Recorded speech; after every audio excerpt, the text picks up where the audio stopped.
This video will walk you through the steps necessary to give insulin using a vial and syringe. You may be using any of the insulin vials pictured here. Insulin vials come in several different styles depending on the type of insulin you are prescribed. The information in this video applies to all vials and syringes. First, let's review the rules for storing your insulin. When you fill your prescription at the pharmacy, you will receive an insulin vial and a supply of syringes. If you receive more than one vial at once, keep the remaining vials in the refrigerator until you need them. Unused insulin vials that are stored in the refrigerator are good until the expiration date listed on the box. It is important to make sure that the vials do not freeze. When you are ready to inject your insulin, take the vial out of the fridge and leave it at room temperature for your everyday use. Keep your insulin in a place that is as cool as possible and away from direct heat or light. It is important not to store your vials in warm places such as the car or in direct sunlight. Although you may store your insulin in the refrigerator, this will not make it last longer. Once your insulin is opened, an insulin vial can be used for 28 to 42 days depending on the type of insulin you are using. This chart shows how long the different types of insulin vials may be used after they are opened and stored at room temperature. You should throw away an opened insulin vial once it is empty or after it has been opened for longer than what is recommended, whichever comes first. If you are unsure about how long you can use your insulin before it should be discarded, please check the instructions that came with your prescription. Now that you know how to store your insulin, let's review the parts of your insulin syringe. Pictured here is the sample syringe. This is the plunger which will be used to withdraw insulin from the vial. At the top of the plunger is a black cap which marks the beginning of the syringe chamber. The side of the syringe is labeled with numbers which you'll use to select your dose. Remove the cap at the end of the syringe to see the needle. You will need a new insulin syringe every time you give insulin. Do not reuse the syringe to ensure a sterile injection. Now, we will review the steps that you should complete for each insulin injection. We will go through 5 main steps. The first step is getting everything ready. Before each injection, you should wash your hands with warm water and soap to ensure that they are clean. Obtain everything that you will need for the injection. You will need your insulin vial, an alcohol swab, or a cotton ball moistened with alcohol, a new syringe, your prescription so you know how much insulin to inject, and a hard plastic or metal container with a lid to dispose of your syringe after you give your insulin. Next, look at your insulin vial. Check the label to make sure that this is the type of insulin that was prescribed to you. Also, check the expiration date on the side of the vial before you give your injection. For most types of insulin, such as those seen here, insulin should be clear and not discolored.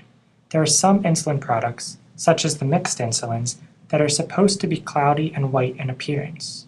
Make sure you talk with your doctor or pharmacist and check your prescription instructions so that you know what your insulin should look like. No matter what type of insulin you are using, you should not see any solid particles in your insulin. Cloudy types of insulin should be mixed before use. To do this, gently roll the vial between your palms 10 times. Do not shake your insulin because this may cause bubbles to form. Then, check the insulin again to make sure it is evenly mixed without any clumps. Remember, this step is only necessary if you are using a cloudy-looking insulin. The second step is to prepare your syringe. Take a new syringe out of the package. The third step is drawing up your insulin dose. To draw up your dose, pop the cap off the top of the vial and throw the cap away. Then, use the alcohol swab to wipe the top rubber stopper on the vial. Now, using your insulin syringe, pull the plunger back so that it contains a small amount of air, about as much air as insulin you are going to inject. Insert the syringe at 90 degrees into the vial. Push the plunger down to move air into the vial. We do this to keep the pressure equal between the syringe and the vial, which makes the insulin easier to draw up. Turn the vial upside down, and then withdraw the plunger to remove insulin from the vial. Pull past the amount that you will be injecting. This is the amount of units listed on your prescription. Gently flick the side of the syringe to force any air bubbles to float to the top. Air bubbles won't harm you, but if there is air in your syringe, it is taking up space that should be your insulin. Gently push the extra insulin you withdrew back into the vial. Make sure that the syringe contains no air bubbles and that the top of the black plunger cap is pulled to the number corresponding to your dose. Flip the vial right side up and remove the needle from the vial. To inject your insulin, you must first select your injection site. You may choose from your upper arm, abdomen, hip, or upper thigh. Insulin is given into subcutaneous tissue, not muscles or veins. You may use the same general area for each injection, but you should stay at least 1 inch away from your last injection site, any scars, and your belly button. Once you have selected your injection site, wipe the area with an alcohol swab. Make sure to allow the area to dry completely so the alcohol does not cause your injection to burn. Gently pinch the area of skin unless your doctor or diabetes educator gave you different instructions, and insert the needle at a 45 to 90 degree angle depending on the instructions provided by your doctor. To deliver your dose, push the plunger in the whole way. After injecting your dose, remove the needle from your skin. If you bleed a little at the site of injection, press down gently using an alcohol swab or a piece of gauze. Do not rub the area. Bleeding or bruising at the injection site means you have nicked a small blood vessel as you removed the needle from your skin. The fifth step is disposing of the syringe. After injection, do not recap the syringe. Throw your syringe directly into the plastic or metal container you are using. Use to dispose of your insulin syringe in a proper manner after each injection. Syringes and needles should not be reused. You may dispose of your syringe in a sharps container like the one pictured here. You may purchase a sharps container from your local pharmacy. You can also make your own sharps container by using an empty metal coffee can with a lid or an old laundry detergent bottle. Label the container with the word sharps and do not recycle. When the container is full, tape the lid down and throw it in the regular trash. Now, let's review the 5 main steps that are involved with giving yourself an insulin injection.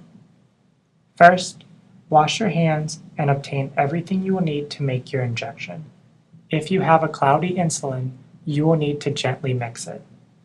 Second, open a new syringe and remove the cap to uncover the needle. Third, wipe the top of the vial with an alcohol swab, inject air into the vial, and then draw up the appropriate dose into your insulin syringe. Fourth, wipe your skin with an alcohol pad and inject your insulin.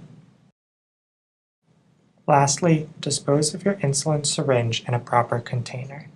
By following these steps for each insulin injection, you will be successful and confident in your ability to administer subcutaneous insulin. If you have any questions about insulin administration, you can always ask your nurse, your pharmacist, or schedule an appointment with your diabetes educator.